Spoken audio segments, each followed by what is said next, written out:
देव माणसाचा। तर आपला या कार्यक्रमाची सुरुवात छानशा अशा भजनानं झालेली आहे। आता आपण करणार आहोत आपल्या बाबांची महाआरती आणि या महाआरतीचा मान मी देणार आहे एका स्पेशल व्यक्तीला। तर ती स्पेशल व्यक्ती आहे आमदार बाई।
ओय वर बघ जरा, लावू दे वर बघ।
सत्यनाम हृदयम शरणम।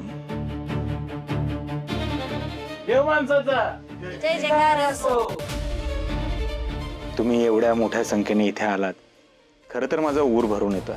हा आश्रम माझा नाहीये, हा आपल्या सगळ्यांचा आहे। आज जेव्हा ईश्वराशी सकाळी माझा संवाद झाला तेव्हा मला ईश्वराने सांगितलं, बाळ गोपाळ, तुझ्या आश्रमात येणारा कुठलाही भक्त नाराज होऊन कधीच इथून परत नाही गेला पाहिजे। जसा माझा हात तुझ्या डोक्यावर कायम आहे तसाच तुझाही हात तुझ्या भक्तांवर कायम असाच ठेव आणि तो कायम तसाच राहील। बाकी आमदार मॅडम, तुमचेही खरंच मनापासून खूप आभार।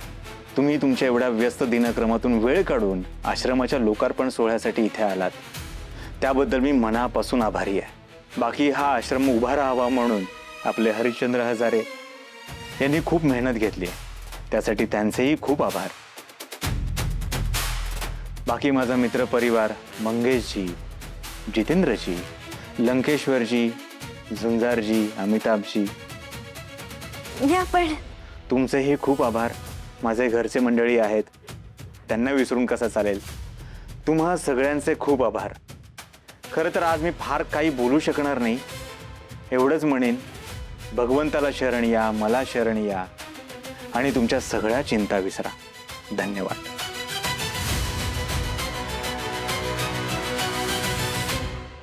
आपल्या बाबांनी आता सगळ्यांना उपदेश तर दिलाच आहे, तर त्याचबरोबर मी आता आमदारबाईंना एक मनापासून विनंती करते की त्यांनी मनोगत व्यक्त करावं आपल्या बाबांबद्दल.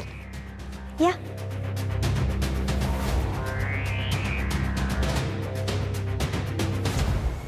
बाबांबद्दल मी काय बोलणार. बाबांचे चमत्कार आपल्या सगळ्यांनाच माहिती आहे. खरं तर सुरुवातीला मलाही बाबांवर विश्वास नव्हता, पण आता माझी खात्री पटली आहे.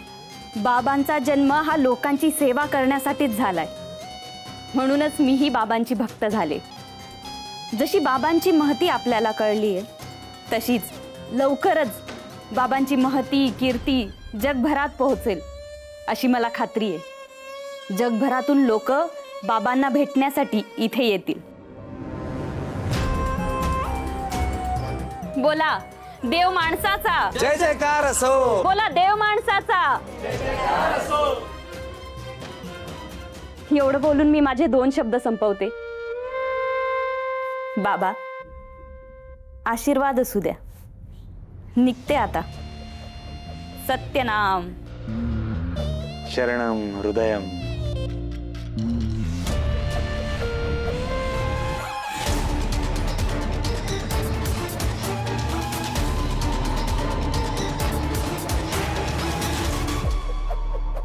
बाबा, आम्ही खूप डॉक्टर केले, उपास तपास नवस सगळं काही केलं, पण आम्हाला यश मिळत नाहीये.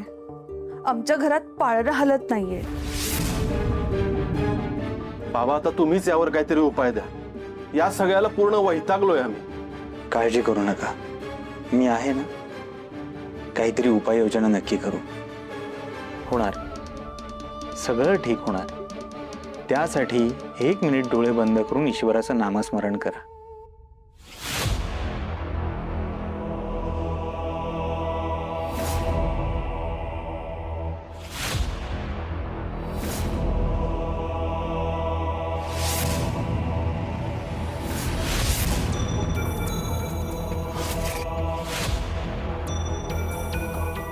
डोळे उघडा.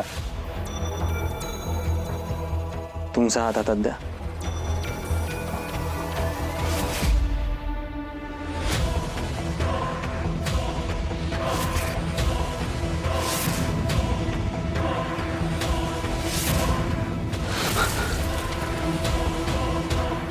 आहे, तुमच्या आयुष्यात आई होण्याचा योग आहे. मग एवढी वर्ष झाली बाळ का होत नाहीये? कारण तुमच्या घरावर, तुमच्यावर कोणाची तरी वाईट सावली आहे. करणी केली आहे कोणीतरी. एक महायज्ञ करावा लागेल. तर आणि तरच हे जी काही बाधा आहे, करणी आहे, ती दूर होईल.